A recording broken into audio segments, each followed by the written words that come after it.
We have the latest on Mercedes Moné's AEW debut. We'll talk all about it. Plus, we had a title change on AEW Dynamite last night. And has the main event for AEW Revolution been revealed? It is all in the wrestling news right now. Mixed reactions to a return that was almost definitely going to happen. Yes, it's nice to be back on news, Andrew. Thank you very much. It is. And Mercedes Moné is in the house. She rocked up at Wrestle Kingdom yesterday and set the internet world talking about what she's going to do next. In the press conference, she was calling out wrestlers from Joshi Pro and Stardom, and there's been some questions around her AEW status as well. Yeah, so last night, right, on Dynamite, Saraya revealed that her mystery tag team partner was going to be Toni Storm. The announcement was made backstage during a segment which also featured Hikaru Shida, who was left visibly upset about not being chosen, bless her. However,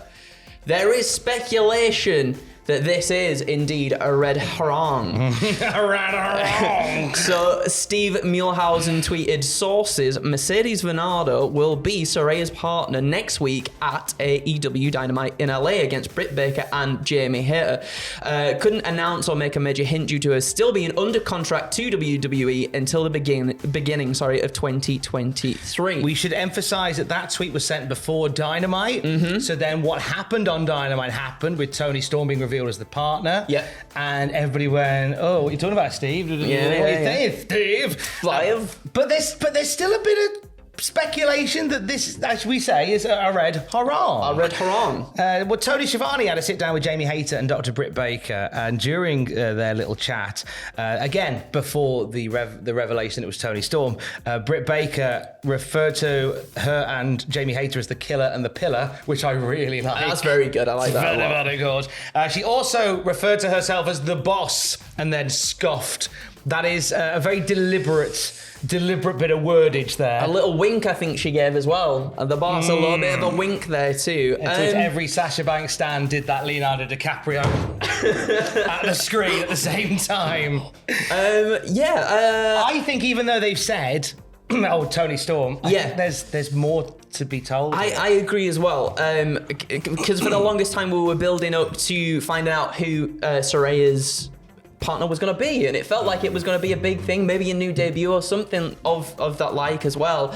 And nothing wrong with Toni Storm in the slightest. Her and Jamie Hayter, when they're in the ring together, put on an absolute barn burner, but it did feel a little bit anticlimactic when it was finally revealed to be Toni Storm, right? So because it felt like it was building to something or someone maybe bigger. So for it to be a red herring, I feel like we could next week get the spot where it's like, oh no, she's been attacked backstage. She's gonna come in. I wonder who Hikaru Shida attacked her. Yes. Hikaru Shida. He's kind of setting up perhaps for something like that to happen. Well, Shida was kicking off on Twitter about it all. Really? Yeah. I didn't see that bit. She was kicking off about not being chosen. She looked very upset about it. Yeah. Even Renee Paquette looked shocked when Saraya said Toni Storm, as if to go, oh. I think Toni Storm even looked a bit shocked. She had no idea. I don't know what we're doing. So speculation continues. Mercedes Moné is a free agent doing some dates for New Japan and Stardom, so she could potentially kind of go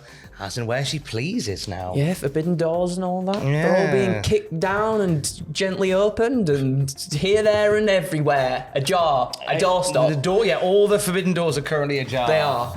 I mean, fair play. This Sasha Banks return work is incredibly elaborate. Let's stick with Dynamite. Last night, new champion crowned. Darby Allin, TNT Darby champion. Allin. That's very cool. So last night, obviously, in Darby's hometown of Seattle, Darby faced and pinned Samoa Joe to win the belt for the first time in his career. Oh, second time. Ignore that. I was reading that. As I read that, I was like, hey, what? Oh, did something get erased? Wrong. It's his second time. It's okay. The match, so Joe and Darby get into it very early on. They were just at it out the gate, sort sort of Samoa Joe attacked the new AEW signing Nick Wayne, young AEW signing Nick Wayne in the crowd, and then Darby, before the bell even rang, right? He brought a ladder out, did a bloody somersault senton, just like off the top of the ladder, like it was nothing.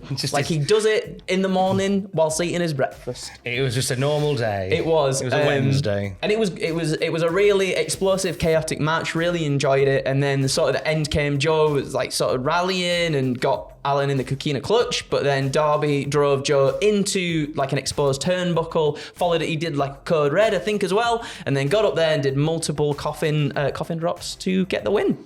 Excellent work, and there you go, Darby Allin in his hometown, winning the TNT title once more. Yeah. He closed after Dynamite went off the air.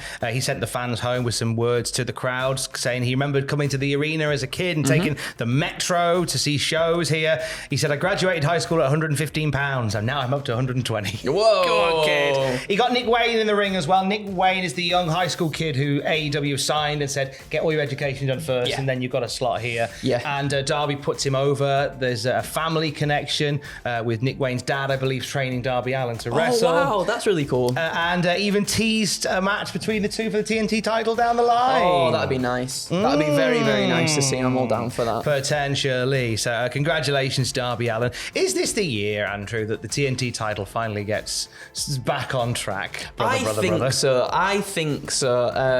And I'm hoping that Wardlow gets it again and we actually get like a proper run for him, bless him. He was putting a lot of tag team stuff or just easy squash matches throughout his run, and I feel like Wardlow's got to be on the up again at some point. Well, he's going to be ill. He's currently suffering from a displaced man bun, so yes, the recovery time on that is 6 to 9 months, yes, I do believe. Very, very true. Be well soon, Wardlow. Thoughts and prayers. Looking further ahead, like they set up quite a lot of stuff for the next few weeks for AEW. Obviously, next week we've got the mystery partner tag team match, Tony Storm, wink, definitely no one else. John Moxley and Hangman Page having a showdown in a few weeks' time as well.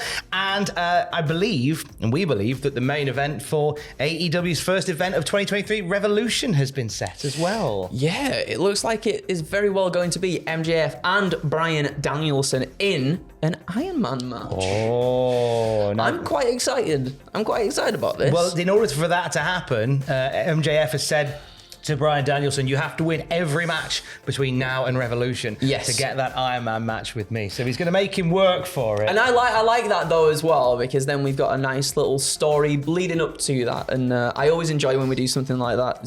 Sort of when the champion, the dastardly champion, gives the challenger trials and tribulations to get to that moment.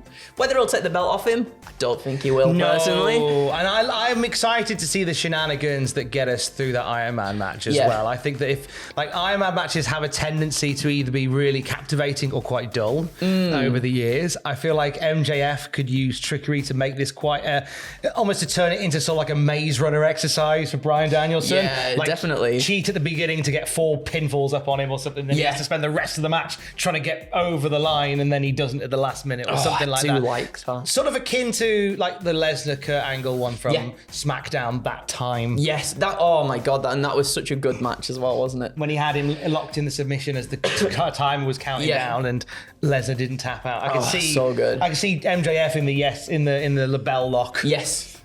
For us as the time is running out, and just refusing to tap until like 5.5 seconds after.